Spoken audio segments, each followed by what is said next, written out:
अस्सलाम वालेकुम प्यारे बच्चों। आज का हमारा टॉपिक है प्लाज्मोलिसिस एंड इम्बाइबेशन। आज हम इन दो प्रोसेसेस पे बात करेंगे। तो सबसे पहले हम देखेंगे प्लाज्मोलिसिस है क्या।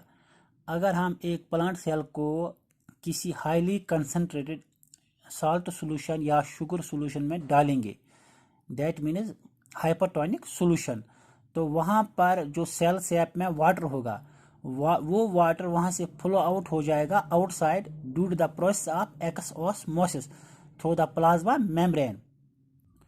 जो ये वाटर वहाँ से मूव हुआ यानी लॉस हुआ या मूव आउट हुआ आउटसाइड ऑफ द सेल, तो उसकी वजह से वहाँ पर क्या हो जाएगा, जो प्रोटोप्लास्ट है उसकी श्रिंकेज हो जाएगी या वो कंट्रैक्ट हो जाएगा।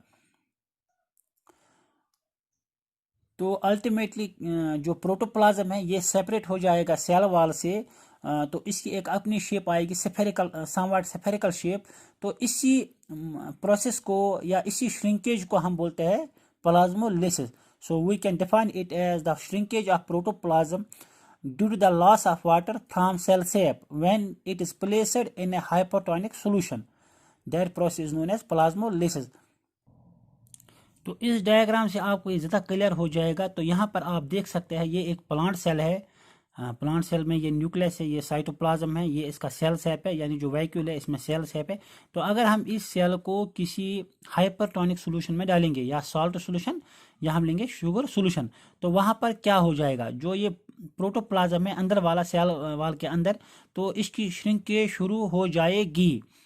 तो यहाँ पर जो ये बी डायग्राम है, यहाँ ये फर्स्ट साइन है, यानी जब श्रिंकेज शुरू हो गई तो उस वक्त हम इसको बोलते हैं incipient plasmolysis. Incipient plasmolysis means it is a stage of plasmolysis at which the first sign of shrinkage of cell content from the cell wall becomes detectable। यानी जो फर्स्ट साइन है प्लाज्मोलिसिस का, जब हमें प्रोटोप्लाज्म ये नजर आएगा कि इसकी श्रिंकेज शुरू हो गई है, इसी को हम बोलते हैं इंसिपिएंट प्लाज्मोलिसिस। तो उसके बाद फाइनली क्या हो जाएगा, ये पूरी तरह से श्रिंकेज हो जाएगा प्रोटोप्लाज्म।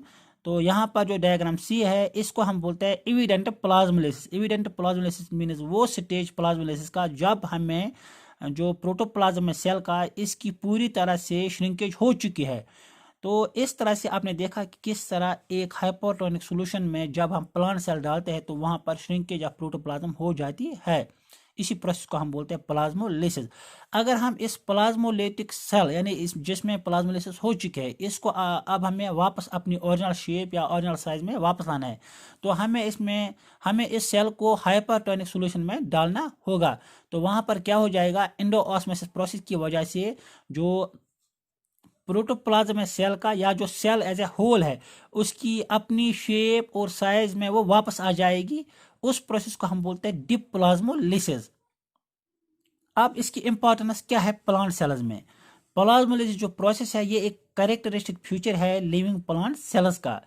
तो जो सारी लिविंग प्लांट सेल्स है उनमें प्लाज्मोलिसिस हो जाएगी जब हम उनको डालेंगे हाइपरटोनिक सॉल्यूशंस में। इसी तरह से जो हमारे पास पिकल्स होते हैं, मीट होता है या फिश है, उनको हम प्रिजर्व कर सकते हैं बाय साल्टिंग प्रोसेस, यानी उनमें हम साल्ट ऐड कर देते हैं ताकि उसकी वजह से वो प्रिजर्व हो जाते हैं। इस तरह से जो हमारे पास जैम्स है, जिलीज है, उनको भी हम प्रिजर्व कर सकते हैं when we sweeten them with sugars, when we add sugars with to them.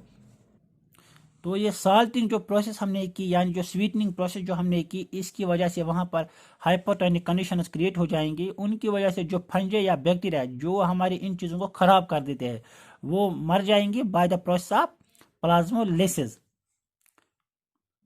इसी तरह से हमारे लॉन्स में या हमारे फील्ड्स में जो वीड्स ग्रो हो जाते हैं, यानी जो अनवांटेड प्लांट्स है, उनको ख़त्म करने के लिए हम वहाँ पर साल्टिंग कर सकते हैं।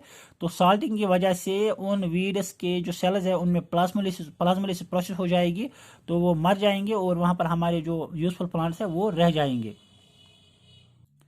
इसी तरह से अगर हमें लेबोरेटरिकल कंडीशन में देखना होगा ऑस्मोटिक प्रेशर किसी प्लांट सेल में, तो उसके लिए वहाँ पर हम प्लाज्मोलिटिक मेथड यूज़ करते हैं।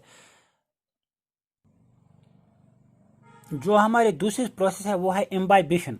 इम्बाइबिशन है क्या? Imbibition is the phenomena of absorption of water और any other liquid by the solid particles of a substance without forming a solution. यानी ये एक वो प्रोसेस है, वो फिनोमेना है जहाँ पर वाटर की एब्जॉर्प्शन हो जाएगी या किसी और लिक्विड की एब्जॉर्प्शन हो जाएगी by some solid particles. Absorption mean sticking to the surface, यानी सरफेस के साथ वो अटैच हो जाएंगे लेकिन वहाँ पर सोल्यूशन नहीं बन जाएगा। तो इसको समझाने के लिए मैं कुछ एग्जांपल्स आपको यहाँ पर कोट करूँगा। एक एग्जांपल है, जब हम किसी वुड पीस को यानी लकड़ी का एक टुकड़ा है जो खुश्क है उसको हम डालेंगे पानी में तो वहाँ पर वो स्वेल हो जाएगा, उसका जो वॉल्यूम है वो इंक्रीज हो जाएगा by the process of absorption. उसी को हम बोलते हैं इम्बाइबिशन। इसी तरह से जो ड्राई गम्स हमारे पास है, रिजनस है या अगार अगार जो सॉलिडिफाइंग एजेंट हम यूज़ करते हैं, उसको जब हम वाटर में डालेंगे तो वो भी सेवल हो जाते हैं और उनका वॉल्यूम जो है इंक्रीज हो जाता है। तो एक कॉमन एग्जांपल है हमारे घरों में, जब बारिश का मौसम होता है, बारिश के मौसम की वजह से जो पानी हमारी खिड़कियों में जमा हो जाता है या दरवाज़ों पे लग जाता है, उसकी वजह से जो हमारे वुडन डोर्स है या जो वुडन विंडोज़ है वो वहाँ पर जो पानी है वो उसको एब्जॉर्ब कर जाएंगे तो उस उनका वॉल्यूम फिर इंक्रीज हो जाएगा। तो उनको बंद करने में या उनको खोलने में हमें थोड़ा मुश्किल सामने पेश आती है। तो वो भी प्रोसेस है इम्बाइबिशन। अगर प्लांट्स में बाकी एग्जांपल्स देंगे तो हमारे पास जो है जो प्लांट सेल वाल होता है ये भी वाटर को एब्जॉर्ब करता है तो उसको भी हम बोलते हैं इम्बाइबिशन। इसी तरह से जो हमारे पास सीड होता है, जब सीड हम ज़मीन में डालते हैं जर्मिनेशन के लिए तो वहाँ पर सीड जो पानी होता है वहाँ पर सराउंडिंग कंडीशंस में, तो ये सीड कोड जो है ये उस पानी को एब्जॉर्ब कर जाएगा, उसकी सरफेस के साथ वो स्टिक हो जाएगा वाटर मालिक्यूल। तो सीड वहाँ पर उसकी स्वेलिंग हो जाएगी, फिर वो वहाँ पर रप्चर हो जाता है सीड कोड, फिर आसानी से वहाँ पर सीड की जर्मिनेशन हो जाती है। जो सॉलिड पार्टिकल्स वाटर एब्जॉर्ब करते हैं या बाकी लिक्विड्स को एब्जॉर्ब करते हैं उनको हम बोलते हैं इम्बाइबेंटस। और जो लिक्विड जो एब्जॉर्ब हुआ जिसमें इम्बाइबिशन हुई उसको हम बोलते हैं इम्बाइबेट। उसके बाद है हमारे पास एक और term imbibition pressure. Imbibition pressure क्या होता है? वो प्रेशर जो एक इम्बाइबेंट डेवलप कर जाता है जब हम उसको मर्ज करेंगे किसी लिक्विड में या किसी और या वाटर में या किसी और लिक्विड में, उसको हम बोलते हैं इम्बाइबिशन प्रेशर। दैट मीन जब हम किसी सॉलिड सब्सटेंस को यानी वुड है हमारे पास या सीड है उसको हम डालेंगे पानी में तो वहाँ पर इनकी वजह से वहाँ पर एक प्रेशर क्रिएट हो जाएगा, उसी प्रेशर को हम बोलते हैं इम्बाइबिशन प्रेशर। अब इस इम्बाइबिशन प्रोसेस की क्या इम्पोर्टेंस है प्लांट्स में? इसकी इम्पोर्टेंस है जो जर्मिनेशन ऑफ सीड्स हो जाती है, यानी सीड्स को जर्मिनेशन के लिए ज़रूरत पड़ता है पानी, तो उस पानी की वजह से वहाँ पर जो सीड कोट है वो को ये सोक करेगा ये पानी, तो उसकी वजह से वहाँ पर ये आसान हो जाएगा जर्मिनेट होना। तो ये प्रोसेस इम्पॉर्टेंट है for the germination of seed. एक ये जो इनिशियल स्टेज होता है एब्जॉर्प्शन ऑफ वाटर, यानी वाटर जब एब्जॉर्ब हो जाएगा सॉइल से बाय रूट्स तो उसके लिए वहाँ पर इम्बाइबिशन प्रोसेस बहुत ज़रूरी है।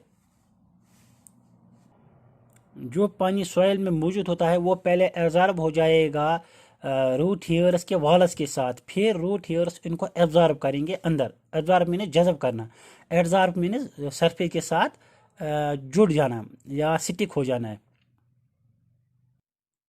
जो ओवरीज में ओव्यूल्स प्रेजेंट होते हैं उनके अंदर पानी चला जाता है जो फिर आगे पक जाने के बाद उन्हीं से सीड्स पे डेवलप हो जाएंगे by the process of imbibition. यानी जो पानी वहाँ पर चला जाता है जो स्वेल हो जाएंगे उससे, तो वो इसी प्रोसेस से हो जाते हैं इम्बाइबिशन। तो आज हमने देखा कि प्लाज्मोलाइसिस और इम्बाइबिशन है कि इनकी इंपॉर्टेंस क्या है। तो इंशाल्लाह अगले लेक्चर में हम पढ़ेंगे एब्जॉर्प्शन ऑफ वाटर यानी soil water relations. Thank you.